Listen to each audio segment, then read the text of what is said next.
red progress bar again on top of each of these boxes. It lets you know where these athletes are in this workout, exactly who is ahead. Mr. Helbe, right now, top left corner of your screen, continues to be your leader. He puts those dumbbells down and already is now on to these 300 double unders. So as bad as 30 muscle-ups was, double unders are not the most taxing thing in this sport, but 300 of them, that wears you down now. Oh man, that just reminds me of the triple cruise. I mean, I don't know if you remember that event, but double unders in that, your heart rate just skyrockets. This one is a little bit different because you're not going from, non-structural to non-structural. What I mean by that is like three different types of cardio movements. This is where you're going to get the gymnastics movement, and you're going to get a weight movement with those DB front back lunges. And then we got a non-structural movement with the double unders. So, I mean, pretty much it's slightly a little different, but 300 double unders don't get long. We go with maximum on the back. There was just a shudder from the left side of your screen when you said triple three, because those guys have all done it before. With Helbe, Martinez, and Vidarche. I believe that was event one at regionals back in 2018, and those three guys were all regional athletes in the Latin American regional. That was down in Rio de Janeiro that year. So basically, we're having some flashbacks.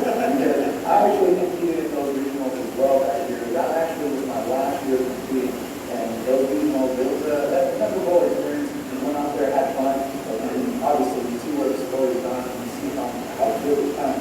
Because look at these guys. They're being smooth and efficient on these double unders right now. They're taking smart breaks. They're just keeping themselves going along, chipping away at this workout. Martinez is currently in second place behind Helbe. Vidarche is on the double unders as well.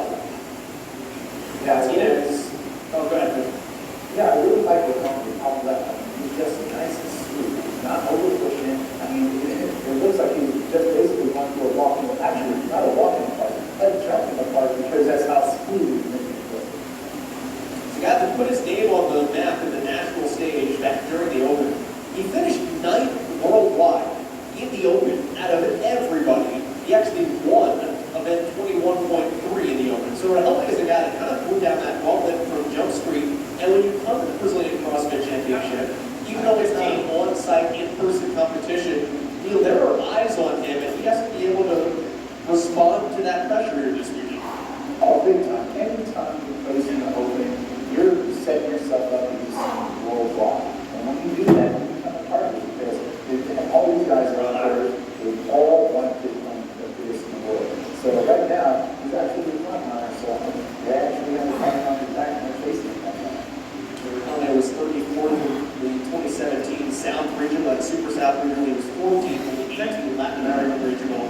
He wants to claim one of the two spots for the 2021 Brazilian CrossFit Championship. 2 CrossFit Games, 2 men, 2 women, 2 teams, and then 3 spots in the last chance qualifier coming up as well. But right now is with Helbe in first place. Molo Martinez is just behind him. Vidarche and Malpieros are on the double under. So too is Kayik Serveni, and Ivan Verdun has now made his win there as well. Right now in 6th place of these 6 athletes, again just 6 of the 30 that are currently completing this event. 6 minutes and 45 seconds in. I just want to set a lot of these athletes up there, because it's going to come down to these muscle ups right here. You've got whoever gets these muscle ups, and bust these muscle ups quick, just out front. These guys don't even know what other person's doing on their own.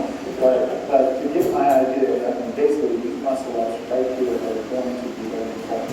How quick can you get these muscle ups? Because it's going to set you up on the back end for the back end of this workout. 20 muscle ups here as Helbe leads the pack again. Neil, where do you break these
it out a little bit, you really got to get a good pop when you're coming through on that kick. So if you're not familiar with that at home, basically, the bottom of that home mark, he's going to do a kick. So when he drops down, he goes his chest forward, and then he kicks there, and he hits you, fly forward, and come up.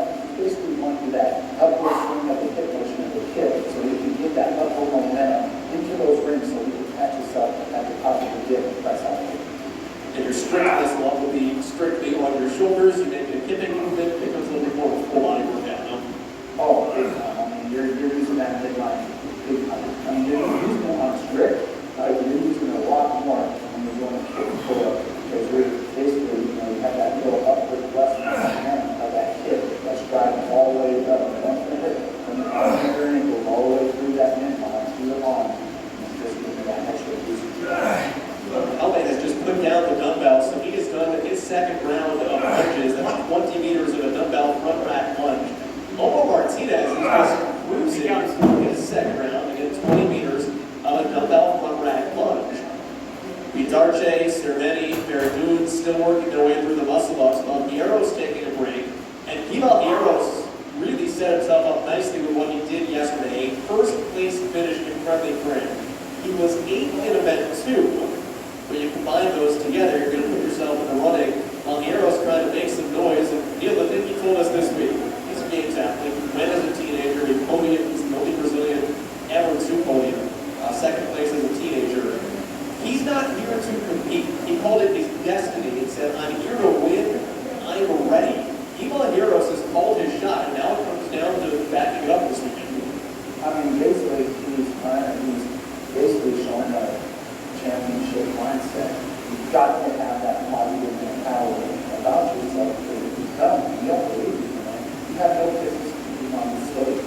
I mean, when I competed, I had a dream, I had a vision of being more than the product. Eventually, later on down the road, but you've got to have that vision, because you've got to have the drive to work around the training, which he has. And he has a chance. Anyone has a chance. It all depends on the programming, what comes out at the beginning, but first, you must qualify to get there. Ivan Verhoeven, bottom right corner, is the only man that has not moved on to the walking front rack lunges here. So still finishing up those ring muscle ups. Mr. Helme in the meantime, I'm not sure where he is on the double unders, but he's cruising through the 200 double unders, 11 minutes and 33 seconds into a 25-minute time-packed event. So he has 14 minutes-ish left to work here, and all he has left is 10 muscle ups, 10-meter dumbbell front rack lunge, and 100 some odd dumbbells. This guy's cruising. I know, I mean, this guy, on the top of that, I mean, he's making this look like no work at all. I mean, he's just really nice and smooth. What really is impressive is how he is on the muscle ups.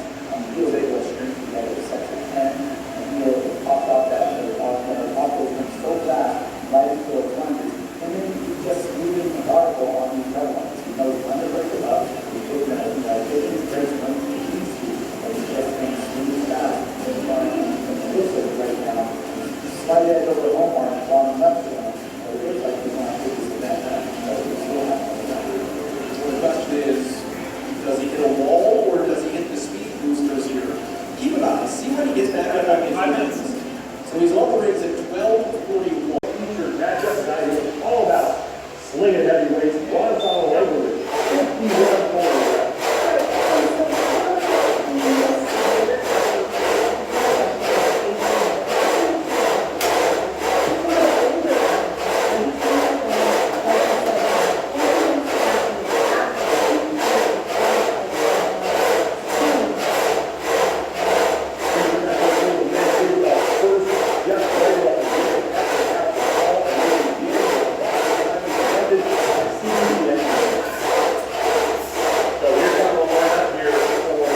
is you are warming up and doing muscle memory on touch and go is not something you're going to carry for 245. It's like if I told you to do a squat clean at the end of the workout and you only power clean up to it, you got to remember it's a different kind of movement. So what I'm hoping, and I'm sure Adrian's been around with game this around for a long time. What I'm hoping he's going to do is probably go to singles, lock in that form, prepare for 245. It looks like Moonlighter will stay in first. Hamilanian on the lower left looks like he jumped BKG, but BKG still in the top 3 as far as getting through these first 20 reps. Now we're going to move to 225. I guess a lot of this is going to have to do with confidence as we start getting probably 70, 80-ish% of what rep max is coming up here. I mean, if you're talking me, we're talking 110%. This is the do or die round for some of these athletes. Obviously, for Adrian, you're right. This is 70 to 85% possibly. I don't want to calculate for him, so don't judge me. But for some of these athletes, this is the round that matters. This isn't 15 round for Frank. Now, this is where it's make or break. You've got to make sure you're doing the work and get the reps clean, getting them done. So Moonwater, lower center of your screen. Got a 12th place earlier today. He came into the day 4th overall, at 12th place in event number 3, trying to rebound here. If you look, you've got a list of 1 rep of 309. He's pretty well rounded. He should do very well here in this event. Yeah, let's see. Who actually already won this event? Was it Bronislaw? Bronislaw, yeah. Yeah, so right now, betting man, he was obviously going to win this workout. This was a workout built for him. So Adrian's got a 12th place coming in this workout, and he's sitting in 4th already coming into this day. He's got to make up some ground, and he's got the max for it. Like, let's be real with ourselves. This workout is great if you have a really good run max. If your run max, like me, is like 255, 265, this is just damage control for myself. For athletes like 10 left. For athletes like Adrian, it's your time to shine. And looking here, BKG. Maybe done, maybe that's another rep or 2, but look at the difference between BKG and the upper left and Adrian in the lower center. Really nice in squat stance. Adrian's still powering up there. Kind of kicking that leg out. We see that from time to time. He's got to be nearing his 10th rep. I know he started off with a touch and go set, I think at like 3 or 4. So I wouldn't be surprised if, yeah, there's his last rep right there. So now he's in 225. So I mean, looking at the clock right now, Adrian's going to have a little over 4 minutes at 245. That's a lot of time. Well, looking at these athletes, who is making a move right now, on the lower left is Henrik Hamilanian out of Finland with the CrossFit basement. He's out of Helsinki. He has a 14th in event 1, a 4th in event 2, and an 8th earlier today in event number 3. And he is slowly making his way up. He was second to get off that round of 10. Now the final bit of breath. And here's where the fun begins for some and the fun ends for others. 5 left. You can get the rest of the way at 245. Here's where I tap out. I'm tapped out. At this point, I'm sitting down, I'm eating some mangoes, and I'm talking to my judge, having a good time. But you're right. Henrik, if you notice his 185, he's been doing singles since 185. And you might think it's a whole unbroken. But if you can do quick singles, do a good reset, you're going to catch up. And that's where he made up ground on Adrian. Adrian's 225. He was a little bit slower, and that's where he caught up.